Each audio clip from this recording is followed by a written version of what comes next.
नमस्कार, जीबीपी न्यूजमध्ये आपलं सगळ्यांचं स्वागत आहे. मी गणेश पोकळे. काल बीड जिल्ह्यातल्या संतोष देशमुख यांची जी काही हत्या झाली त्याच्यावरती आता एक आणखी अपडेट येत आहेत आणि ते प्रकरण राज्यभरात इतकं आत्ता प्रकरण टोकाला आहे की याच्यामध्ये मोठ्या आणखी बऱ्याच व्यक्तींची आणि बऱ्याच घडामोडी घडण्याची शक्यता आहे. परंतु त्याच्यामध्ये मला तुम्हाला स्पष्ट सांगायचं आहे की ह्या एखाद्या गोष्टीमध्ये स्पष्ट भूमिका घेणारे माणसं कोण असतात. काही लोक नाव घेतात, काही लोक नाव घेत नाहीत.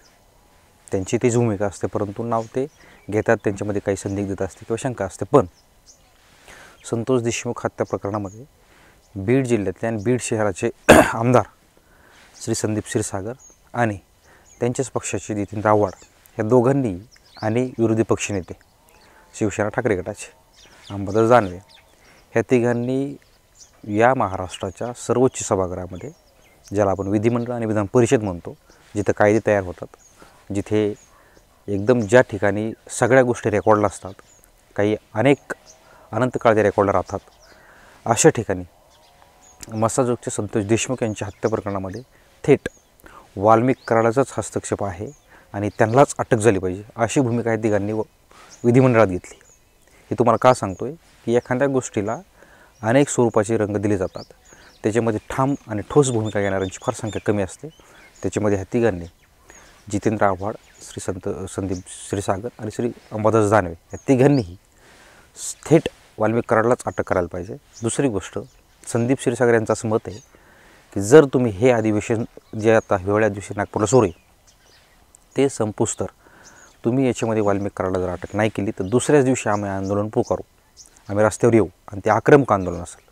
दुसरी गोष्ट, ह्या प्रकरणावरती सुरुवातीपासून एकदम टोकाची भूमिका घेणारे आमदार म्हणून संदीप क्षीरसागर यांच्याकडे बघितले जाते आणि त्यांचं असंही मत आहे की ह्या प्रकरणाचे सगळे पुरावे माझ्याकडे आहेत. त्यांनी विधिमंडळात बोलताना एक महत्त्वाचा मुद्दा मांडला. एखाद्या दहशत निर्माण करणाऱ्या, गुंडागर्दी करणाऱ्या माणसाला 2-2 बॉडीगार्ड आहेत, आम्हाला एकच बॉडीगार्ड मिळाला होतो. विधिमंडळामध्ये आमदार संदीप क्षीरसागरांनी हा मुद्दा मांडला. त्यावेळेस श्री मुख्यमंत्री देवेंद्र फडणवीससुद्धा उपस्थित होते. त्यांच्यासमोर हा मुद्दा मांडला. त्याच्या पलीकडे जाऊन कालची जी विधिमंडळाचं जेव्हा कामकाज सुरू होतं त्यावेळेस जितेंद्र आव्हाड यांचं भाषण आठवलं पाहिजे. त्याच्या अगोदर श्री आमदार सुरेश दस यांचंसुद्धा भाषण तुम्ही पाहिलं पाहिजे. अर्ध्या पाऊण तासाचे भाषणं आहेत. सुरेश दस यांनी जितक्या तळमळीने मुद्दा मांडला आहे ना, तो आत्ता मीडियामध्ये फक्त आणि फक्त त्याच विषयाची चर्चा सुरू आहे. इतक्या डिटेल्स मदतीने त्यांनी मांडला. याचा घटनाक्रम काय झाला आहे, पुढे काय काय घडलं, कसं घडलं, कुणी घडवलं, का घडवलं, इतक्या डिटेल्समध्ये केली ते. आणि दुसरी गोष्ट, सुरेश दस हे इतक्या हळव्या पद्धतीने तो मुद्दा मांडत होते की आपल्या घरातला व्यक्ती केला. त्याच पद्धतीने जितेंद्र आव्हाड यांनी मुद्दा मांडला आहे. जितेंद्र आव्हाड यांचं असं स्पष्ट मत आहे की जर एखाद्या गोष्टीत एखाद्या व्यक्तीचं नाव असेल आणि जर इन्व्हॉल्वमेंट आपल्याला दिसत असेल त्याचं स्पष्ट नाव घेतलं पाहिजे. ती माझ्या जीवावर घेतलं तरी हरकत नाही, पण त्याचं नाव का लपवायचं. आणि लोकांनी आपल्याकडे काही जबाबदारी दिली, लोकांना न्याय आपल्याकडनं मिळतो, तर आपण ते नाव घेतलीच पाहिजेत. त्यामुळं या प्रकरणामध्ये वाल्मिक कराडलाच अटक झाली पाहिजे जितेंद्र आव्हाडांचं स्पष्ट मत आहे. आणि संदीप क्षीरसागरने ते सांगितलं मी आंदोलन करणार. दुसरी गोष्ट अशी, जितेंद्र आव्हाडांनी मुद्दा हाही मांडला की एका वर्षामध्ये परळी तालुक्यात 32 खून झालेत. त्यांच्याकडे ही माहिती गेली. मग याचा अर्थ ही महाराष्ट्राच्या मुख्यमंत्र्याकडे माहिती गेली नाही का? ते स्वतः गृहमंत्री आहेत, 100% गेली असेल. दुसरी गोष्ट, सगळं सोडून द्या, ह्या सगळ्या गोष्टींची माहिती, जाणीव, सगळ्या गोष्टींची अपडेट, काही काळ बीडचे पालकमंत्री राहिलेले आणि आत्ता पुन्हा मंत्रिपदाची शपथ घेतलेली धनंजय मुंडे यांना काहीच माहीत नाही यातलं. त्यांनी काय मागणी केली मुख्यमंत्र्यांकडे?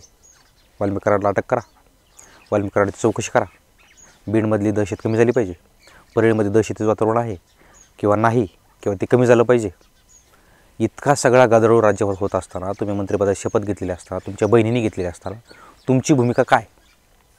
त्यांची 2 स्टेटमेंट आहेत की बीडला बिहार म्हणू नका, अख्ख्या राज्यभरात अशा घटना घडतात. आणि दुसरं स्टेटमेंट, वाल्मिक कराड माझ्या जवळचे आहेत ते काय मी नाही करू शकत नाही. याचा अर्थ असा की तुम्ही कोणाला तरी लपवताय, कोणीतरी जळवताय, कोणाला तरी वाचवताय.